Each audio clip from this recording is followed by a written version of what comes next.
টানা জোয়ারে ভোলায় ক্ষতিগ্রস্ত আমনের বীজতলা ও চারা এ নিয়ে আলোচনাতে সরাসরি যুক্ত হচ্ছেন সহকর্মী ছোটন সাহা।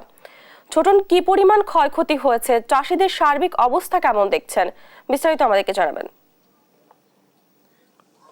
টানা লঘুচাপের প্রভাবে ভোলায় যে গত প্রায় 12-13 দিন ধরে যে জোয়ার এসেছিল, সেই জোয়ারের চাপে কিন্তু সবচেয়ে যে ক্ষতিটি হয়েছে আমনের বীজতলা এবং চারার ক্ষতি হয়েছে, এবং একই সাথে মৎস্যের ক্ষতি হয়েছে।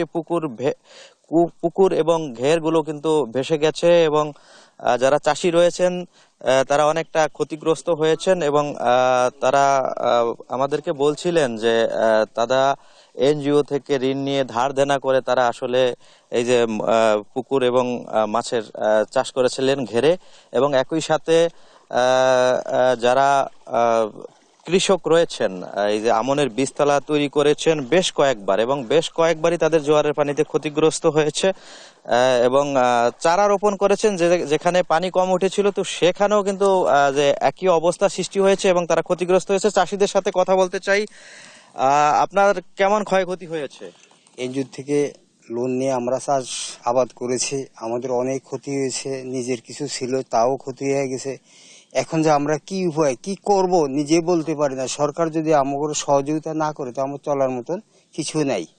ধন্যবাদ। ডানা, যেমনটি শুনছিলেন, আরেকজন কৃষকের সাথে কথা বলতে চাই। আপনার কি জোয়ারে কোনো ক্ষয়ক্ষতি হয়েছে কিনা ফসলের ক্ষেত্রে? অতিরিক্ত জোয়ারে বারবার বীজ নষ্ট হয়ে গেছে, আমরা কোনো ধান রোপণ করতে পারতেছি না জমিতে, আমাদের খুবই ক্ষয়ক্ষতি হচ্ছে। ধন্যবাদ।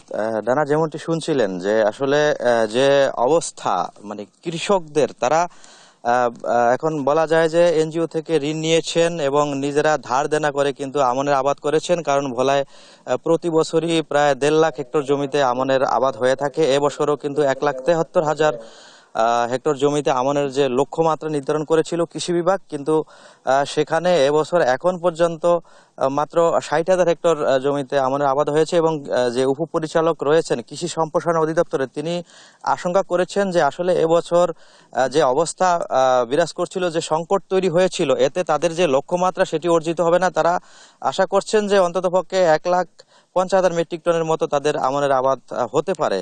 এই জোয়ারের কারণে যে ক্ষতিগ্রস্ত হয়েছে সেটি তালিকা তৈরি করার পর তারা হয়তো পুনর্দানার যদি কোনো ব্যবস্থা থাকে সরকারের পক্ষ থেকে সেটি দেবে, এমনটি বলা হয়েছে। তো এ ছিল আমার কাছে যে বেশ কয়েক দফা টানা জোয়ারে যে ক্ষয়ক্ষতি হয়েছে ফসলের, তা নিয়ে সর্বশেষ তথ্য ফিরে যাচ্ছে স্টুডিওতে ডানার কাছে। ডানা। ছোটন, ধন্যবাদ আপনাকে। ভোলা থেকে সেখানকার বন্যার ক্ষয়ক্ষতি সম্পর্কে জানাচ্ছিলেন আমাদের সহকর্মী।